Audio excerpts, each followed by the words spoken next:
"What are you doing with those boxes, Jason?" Emma, with her keen eye, noticed everything at once.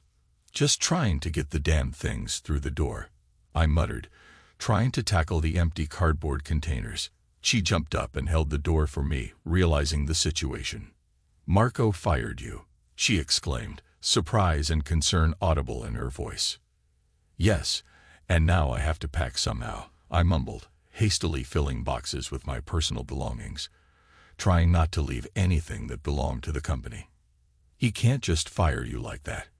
Without you, everything will fall apart," she protested, devotion evident in her voice. I didn't bother answering her. Emma silently began to help me pack. She noticed me tossing a picture of my wife, Chloe, into the trash. Emma had been my secretary for 2 years. I would miss her. She had a glass eye that never seemed to sit still and constantly flew off on its own. It would often tear, and she was constantly moisturizing it with drops. 3 years ago, Emma was in a car accident that killed her husband and her right eye. Now she stays stuck in this dreary office to support her 2 young sons, Richard, 8 years old, and Michael, 2 years younger. "Jason, what on earth happened? You just went home to grab another pair of glasses. He can't fire you for that." I finished packing up my few belongings, needing only 1 box. Marco, Romano, and Chloe were in our bed when I got home. They weren't doing anything at that point, but it was clear right away. "He fired you because you caught him with your wife." Not quite. I kicked him out of my house first, and then he fired me. He didn't leave. Chloe and Marco were still in our bed when I left. Marco was laughing as I walked out the door. Emma, one eye on me, put her hand on my shoulder. She didn't say anything. I smiled and left the building. Romano Mowers would have to do without Jason Livingston. I doubted they were concerned. My brother Paul wasn't home, but his wife, Grace, was more than willing to offer their spare room.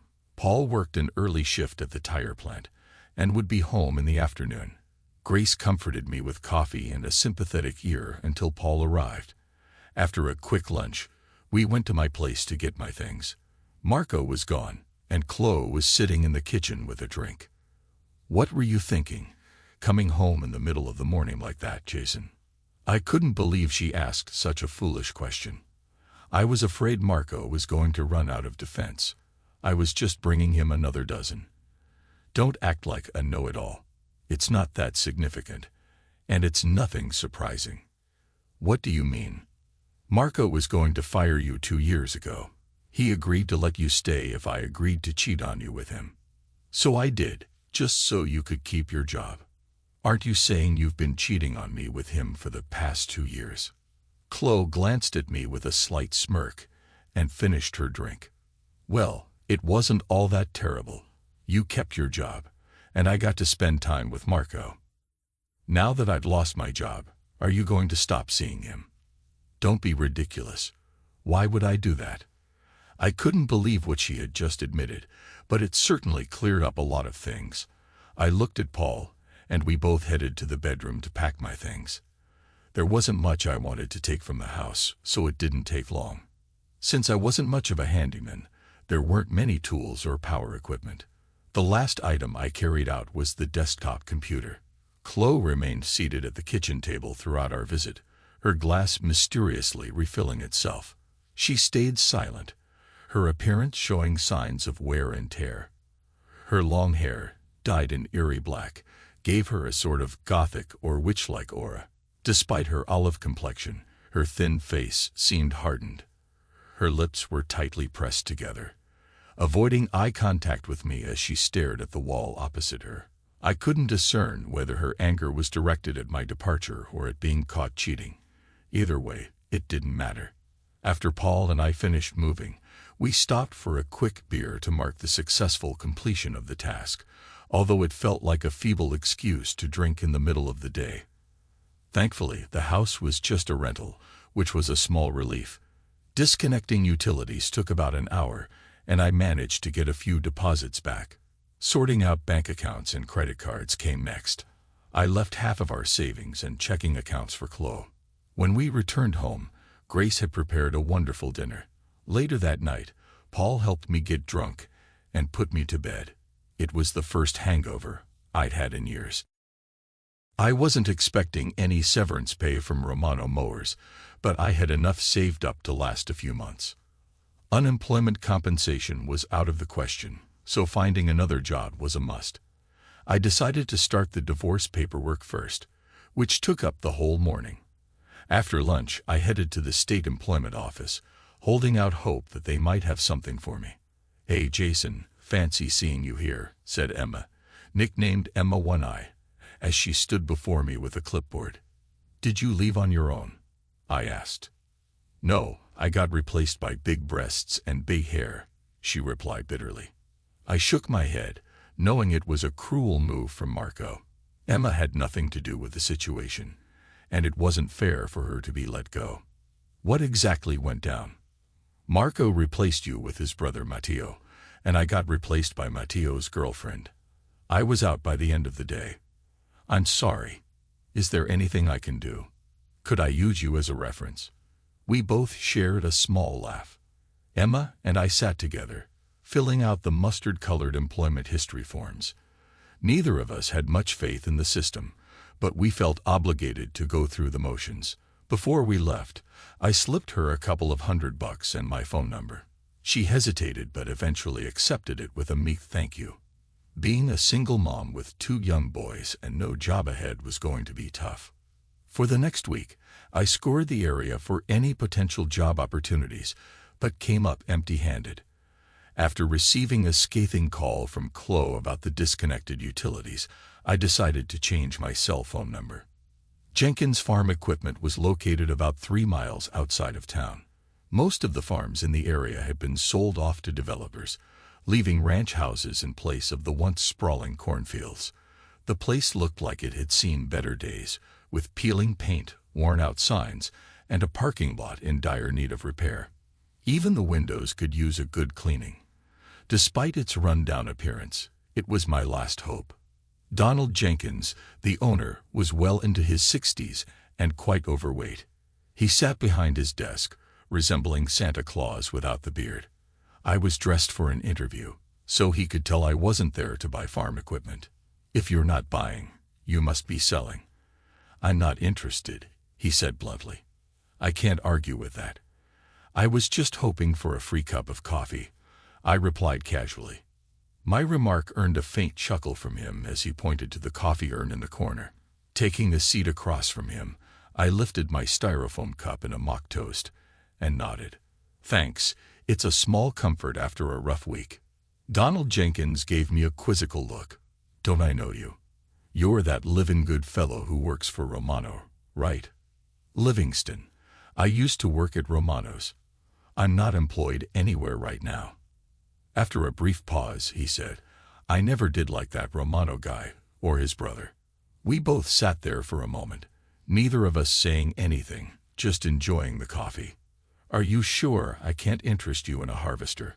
I can give you a good deal on last year's model." There was a twinkle in his eye, like he was Santa Claus. I found myself scanning the room. Outside the window, I could see a large warehouse and an even larger storage yard. There was a notable absence of merchandise. The showroom was completely empty.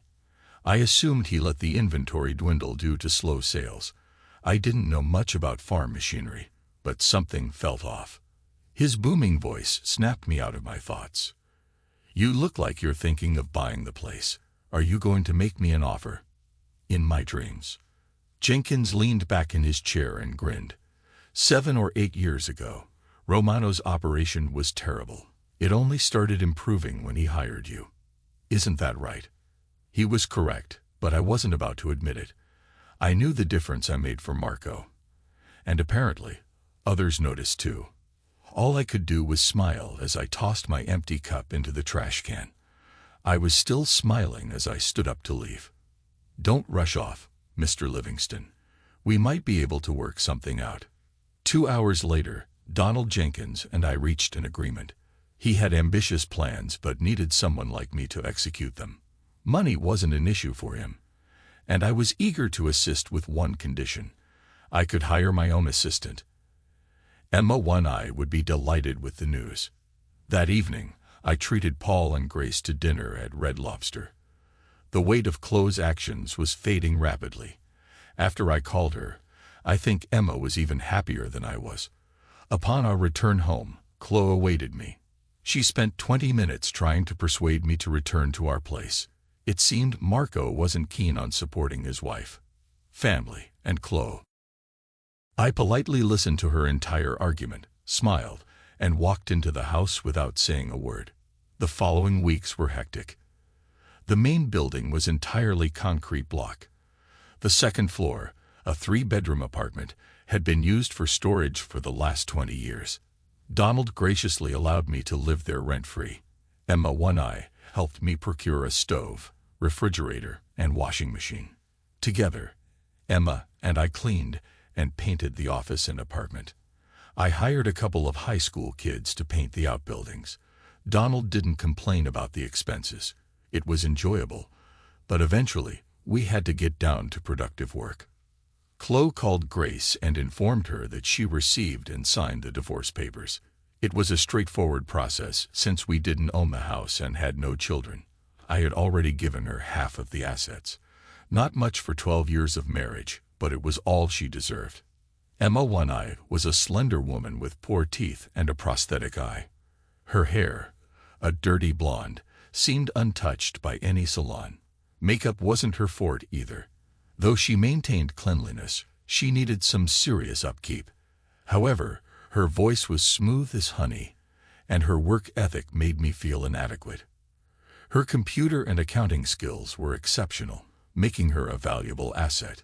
One perk of working for someone who thinks they're the smartest is they usually aren't. Romano Mowers had no confidentiality or proprietary agreements because Marco believed he didn't need them.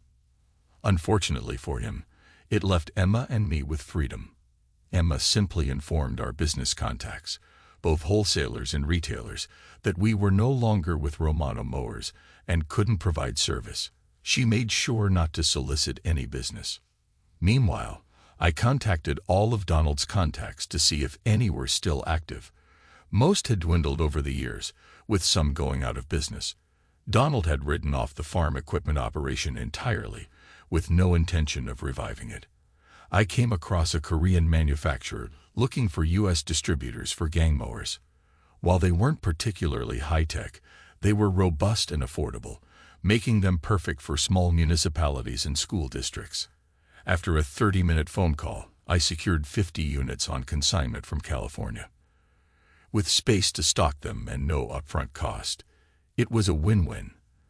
They rushed a box of sales brochures to us via overnight express, and Emma One-Eye promptly took charge. Before the first load even arrived, we had 6 orders. The following week, Emma began reaching out to each recipient of the sales letters. It was hard to tell who was happier to hear from her, the wholesalers or the retailers. She was just laying the groundwork, but she was exceptionally good at it. Although we were initially focused on the residential lawn care market, branching out seemed natural. Despite Marco's reluctance, I managed to line up 3 rototiller companies by the end of the first week, 2 of which were open to consignment deals. Our first floor showroom was ready for some new products. I didn't expect gardening equipment, but Donald was thrilled when Emma One-Eye signed up 2 chainsaw manufacturers. An old friend of Donald's even arrived with a truckload of new chipper shredders, also open to a consignment arrangement. In no time, Donald had a stock of fresh merchandise to offer. On Monday morning, Donald introduced me to our new salesman. He was a retiree willing to work on commission only. He declared he wouldn't accept payment if he didn't make any sales. His first day brought in 3 gang mowers and a chipper. Business was on the rise. Emma One-Eye was swamped with work and asked if she could come in on Saturday. Since I'd be there anyway, I agreed. With no school or daycare available, she had to bring her boys along. I've always enjoyed having kids around. They spent most of the day in the apartment watching TV, but their highlight was going out back with Donald to spot groundhogs. Emma mentioned they talked about it all the way home. As summer approached, Emma's boys were out of school. She brought them to work every day.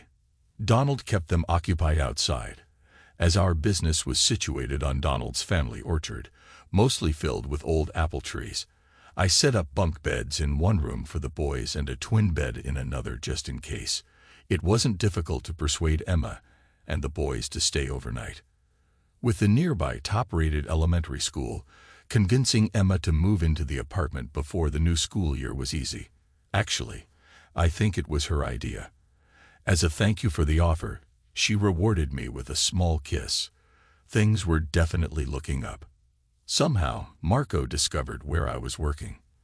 Matteo's girlfriend had been using the company computer to download pirated movies and ended up with some nasty viruses. Marco called, asking if I could come by and fix the system. I could barely contain my laughter as I hung up. He was lucky I didn't sue him for causing problems in my personal life or for wrongful dismissal. Donald had kept company medical coverage for years, even when he had no employees. Emma was thrilled when she found out she now had dental coverage. She began spending one afternoon a week at the dentist's office. Initially, there were no visible changes, but over time, she started looking better. The real transformation occurred when Donald arranged for her to see an ocularist. Her poorly fitting prosthesis had been the problem all along.